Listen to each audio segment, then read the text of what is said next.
Hello, everybody, and a warm welcome to the inaugural edition of the Afro Footy Nigerian Football video show.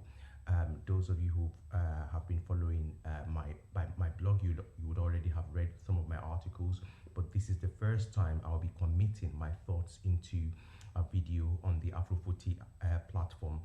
So welcome again, everybody. And I hope you enjoy this version of it. If I can please ask you to like and subscribe at the bottom so that you can follow and also have access to subsequent videos where I intend to talk about, analyze and draw some conclusions and kind of like get some modeling on what is happening predominantly in Nigerian football across our male and female game and also across age groups. So today, without further ado, today what we are going to be talking about is the Super Falcons. They've got this match coming up on Monday against what is a recent nemesis, Ivory Coast.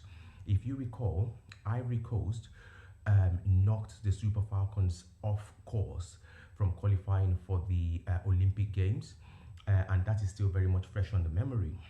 So I will be asking a question today, which is, can the Super Falcons overcome Ivory Coast across two legs to qualify for the Africa Cup of Nations coming up later this year and subsequently lift the trophy and then qualify for the World Cup, where we will be hoping this time they surpass previous records of reaching the knockout phases, just the knockout phase, i.e. quarterfinal, when it was just shorter team format, and second round most recently. So without further ado, we're going to be looking into whether or not the Super Falcons can indeed overcome Ivory Coast in this make or mar encounter. And to do this, I'm going to be touching on a number of themes regarding the match itself and regarding the Super Falcons in general. So some of the themes I'm going to be touching are as follows. Should the Super Falcons fail to qualify, fail to defeat Ivory Coast, what will be the implication of that to Nigerian women football? Number one. Number two, can the Super Falcons actually defeat Ivory Coast? Is it realistic for us to expect them to overcome Ivory Coast? Number three, now we have a new coach that has been at the helm since last year, I believe, American Randy Waldrum. I'm just going to have a look generally. How has he performed? What is his scorecard? Has he been able to reconnect the fans with the Super Falcons? And has it been overwhelming, underwhelming, or just average? And then which newer players from the Super Falcons should we be looking out for? Should we be anticipating ravishing, exciting, jaw-dropping performances from? And then which players are the mature legs that perhaps they only have, I think, just the number of caps under them before they bid the team farewell? And then finally, I will try to predict the results. So without further ado, let's go into the first one, which is, what will be the implication should the Super Falcons fail to defeat Ivory Coast? Now, I've got a number of points here. I've got financial impact, I've got moral impact, I've got social and conventional media impact, I've got mental health impact, and I've also got national cohesion. So financial impact, already locally nationally in Nigeria and internationally, there are a lot of outlets who are looking forward to Nigeria making the African Cup of Nations and then making the World Cup as well, so that they can attract customers to their outlets to watch the match and spend good money. Should Nigeria fail to defeat Ivory Coast and consequently fail to qualify for the African Cup of Nations, is going to have devastating financial impact. We are talking about merchandising, we are talking about restaurant, we are talking about revenue from ads, from television, right across micro and macro economic financial impact.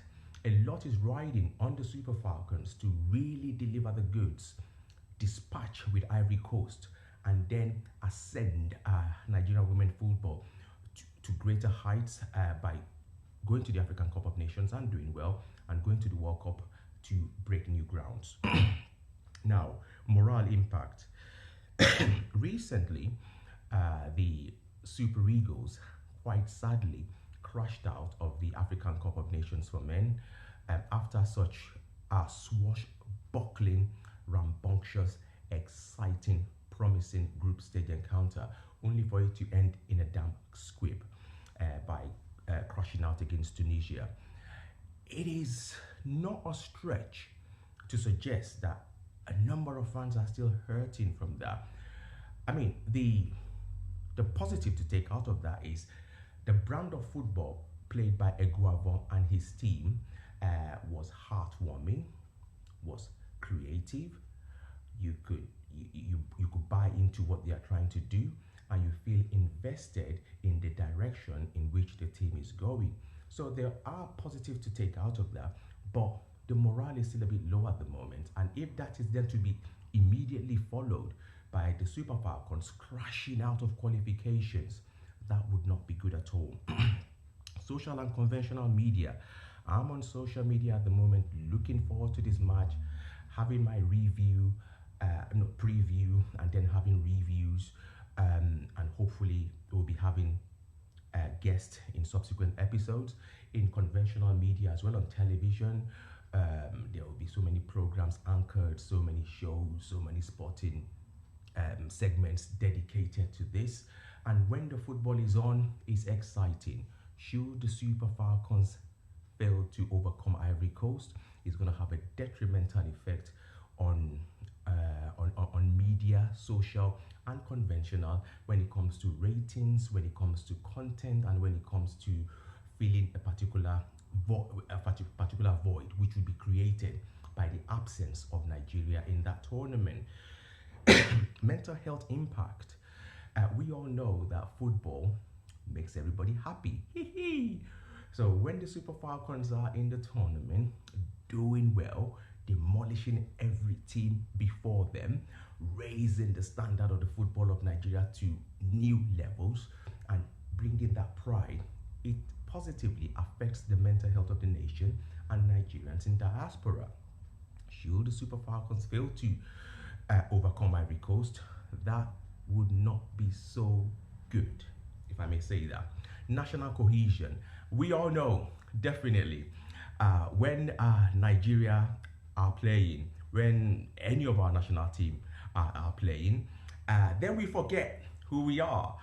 You're not Igbo anymore. You're not Hausa anymore. You are not Yoruba anymore. You're not Efik Ebibio. You've got just the green, white, green blood flowing through your veins, regardless of your ethnicity, your gender, your race, may I even say sexual orientation. We are all Nigerians. So football brings that national cohesion at home and abroad.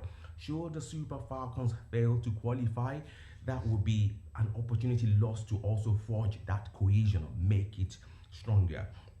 So that is what I would have to say for that. And again, not to also forget, there is the impact as well for Nigerian women's football in general. Because I have mapped out a trend. I've mapped out a trend, and you can slowly see a downward spiral in the Super Falcons in the African Cup of Nations in recent times. I've got 4 finals that the Super Falcons reached in the African Cup of Nations. In 2012, they defeated Equatorial Guinea 4-0. In 2014, Cameroon 2-0. That's 2 goals from 4-2. In 2018, Cameroon 1-0 from 2-1. And then the last one, 0-0 against South Africa, and they narrowly won on penalties. So you can see the slow decline. Gone were the days I grew up watching the Super Falcons decimate defenses, dash hopes of very many African women's team, turning contenders into pretenders overnight. Those, with scorelines, with crazy scorelines, 6-0, 9-0. That was the staple back then. Other teams are catching up, fair enough. But the question is, what are we then doing to further widen the gap on our side? When they come closer, what are we doing to move farther away from them? The gap is narrowing. And recently, in a tournament, is it Aisha Buhari, that we actually hosted ourselves. South Africa took us to the cleaners in our own background. So you can see the slow decline. Should the Super Falcons fail to qualify for the Africa Cup of Nations and allow Ivory Coast to do a double on them, or a quadruple, where you consider as a home and away, then that would be the final nail in the coffin of decline. That would be the apogee of decline for the Super Falcons. And they can't allow that to happen. We can't allow that to happen. So that, for me, ends the issue about the implication and the impact. Now, the second one is, can the Super Falcons actually win? I would say yes, they can win. They've got the manpower, or woman power. They've got the coaches, they've got the pedigree. But if I look at historical perspective and then form, that would paint a little bit of a different picture. At the moment, let's start with the FIFA rankings. Nigeria are currently ranked 41 in the world, and Ivory Coast are ranked 61. So there's a 20 rankings gap between us and Ivory Coast. So that augurs well to predict a Super Falcons success. When you look at the African Cup of Nations record, who are the Amazons in the continent? Who are the female gladiators in the tournament? In the continent, you will find that Nigeria has 13 appearances in the African Cup of Nations, which gave birth to 11 golds, 1 bronze, and 1 fourth place accomplishment. If you compare that with Ivory Coast, they've only ever appeared twice, and then they had a bronze once in 2014. So when you even go to the World Cup, for example, when you go to the World Cup, for example, Nigeria have a massive 8 appearances and twice in the knockout stages. Ivory Coast have only managed 1 appearance, and it ended in a damp squib, i.e. the group stages. So historically, historical wise, FIFA rankings wise, you would have to tip Nigeria to overcome Ivory Coast. However, though, when it comes to form, that is a little bit different. You see what I'm saying? You have to go back all the way to 2016. Between now and 2016, Ivory Coast have played about 15 games, and they've only ever lost 1 in that time span. They have 6 wins and 8 draws and just 1 loss in that time span. And they played the Super Falcons twice in that period. So this is a team that has lost the art, of losing. They've got this wave of winning behind them, which they intend to continue to ride when they meet the Super Falcons. Nigeria, in the last 15 games, we have 7 wins, 5 losses, and 3 draws. So when it comes to form, 50-50. Some would even give it to Ivory Coast. But sometimes the data can be deceptive. When you embark on a deep dive, then the data is put into more perspective. What am I saying? Nigeria have played arguably more competitive matches. I mean, we've played, I believe we played at the United States, we've played Portugal in that time period, and we played Ghana, who are perennial rivals and what I term noisy neighbors. And I wish the Super Eagles would do a number on them in March. But data is a data. Form would suggest that Ivory Coast are a team on the rise and a team not to be taken with a pinch of salt. So all in all, back to my question, can the Super Falcons win the match? Absolutely. Despite what the form is saying, historically, pedigree-wise, the quality of players and the approach of the NFF to this game would suggest a Super Falcons victory. That would be my own suggestion. So the next theme I want to address is the record under Randy Waldrum. Let's have a look. Randy Waldrum became Super Falcons coach under so much puffery and fanfare, and quite a lot was expected. I expected us to be defeating teams, to be getting results, to be climbing in the FIFA rankings, and to be playing a compelling brand of football. Has that materialized? 10 games so far that I monitored under Randy Waldrum, 5 wins, 4 losses. Ooh, 4 losses and 1 draw. So it is safe to say, that it has not been overly exciting. There's not been so much fireworks. 4 losses is quite a lot. If you have a look at the losses though, what for me make the losses all the more painful is because not all of them have been against A-grade high quality teams. So you have a loss against South Africa at home, for that matter, in our own tournament. Oof. They are 56 in the FIFA rankings. We are 41. So being defeated by a team lower than you in the FIFA rankings is not always a good indicator of a team on the rise. You've got Ghana, who defeated us.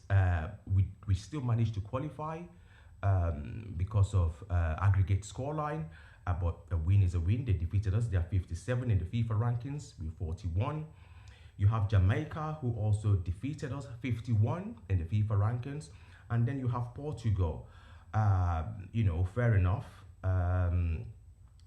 You've got Portugal, who are 29, who are higher than us in the FIFA rankings, but they're not the cream of the crop. They are not the highest. And another team that is missing in my analysis is, I believe we lost also to the United States in that period, and the United States are a very they are a very big team. This is a live recording, so if you bear with me, I will be back. So yes, so like I was saying, so when it comes to Randy Waldrum, so it's not been overly what we expected, but perhaps what the recent African Cup of Nations showed us, particularly when you come to teams, the teams that played in the final, Senegal and Egypt, they started the tournament quite slowly, but they built up, and then they reached all the way to the final. And both teams, in my view, did their countries proud. The parallel I'm trying to draw from this with Randy Waldrum is that perhaps he's a slow starter. So let's give him time. He may yet blow us away. He may yet give us epic performances. We may qualify for the women's Awfcon and play a brand of football that is swashbuckling, that is ritzy, that is upmarket, that is resplendent. So it may still happen, but so when it comes to the brand of football, when it comes to harnessing resources, the fact that he's a part-time sort of coach, and the fact that we still have some players, I'm not trying to discriminate our players, our ladies, but some of our players have been there for quite a long time, maybe too long, but hey ho. So yes, so the next theme on my list is which newer Super Falcons players to look out for and why. Okay, so I've drawn up a list of just very few names here that I'm particularly looking out for. So without further ado, Tony Payne is one of them. Very exciting dual nationality player. I'm looking out for her because she's very solid in her approach to the game. She's technically gifted. She holds things together in her department. She orchestrates attacking initiatives, and she has an eye for key passes, and she's also gradually making herself to be one of the mainstays of the team. A second player I'll be looking out for is Ashley Plumtree. Ashley, forgive me mispronounce your surname. Actually, for me, is Leon Balogun-esque. Um, she's just, her nationality switch has just been successful.